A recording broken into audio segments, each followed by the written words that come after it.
NSOA દ્વારા Asia Pacific કોલેજમાં same 3માં ભણતા વિદ્યાર્થીઓ જેને કાલે એક્ઝામ છે અને આજે પણ હોલ ટિકિટ નથી આપવામાં આવી. બીજી વસ્તુ કે છોકરાઓ જ્યારે પણ એક્ઝામ હોય અને એમાં 5 મિનિટ કે 10 મિનિટ જ્યારે પણ મોડા પડે છે તો એમને કોલેજ દ્વારા અંદર પ્રવેશ કરવામાં નથી આવતો કે તમે નીકળી જાઓ, તમારી એક્ઝામ પતી ગઈ છે. એના લીધે આજે એશિયા પેસિફિક કોલેજમાં નકલી નોટો ઉછાળીને વિરોધ કરવામાં આવ્યો હતો.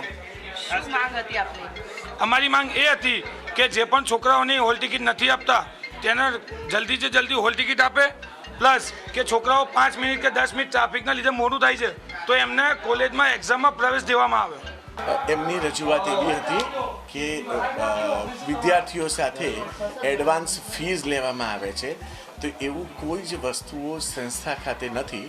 ફક્ત એવા વિદ્યાર્થીઓને સપોર્ટ કરવામાં આવે છે કે જેણે સ્કોલરશિપ માટે એપ્લાય કરેલા હોય અને એ લોકોને સ્કોલરશિપ પોર્ટલ ઉપર એ ફીઝની રિસિપ્ટ અપલોડ કરવી પડતી હોય છે અને તો જ એ સ્કોલરશિપ એમને પાસ થાય. એવા વિદ્યાર્થીઓ સંસ્થામાં અરજી આપી અને સ્પેશિયલ કેસોમાં ફીઝ ભરતા હોય છે અને એ ફીઝ ભરે એમને એ રિસિપ્ટ આપવી જરૂરી હોય છે તો જ એ લોકો એ સ્કોલરશિપ માટે પ્રોસેસ કરી શકે. તો આવા 2, 4, 5, 10 વિદ્યાર્થીઓ હોય છે કે 50 વિદ્યાર્થીઓ હોય કે જેમને જરૂરિયાત હોય અને એને એ ફીસ ભરે એટલે સંસ્થાએ રિસિપ્ટ આપવી પડતી હોય છે.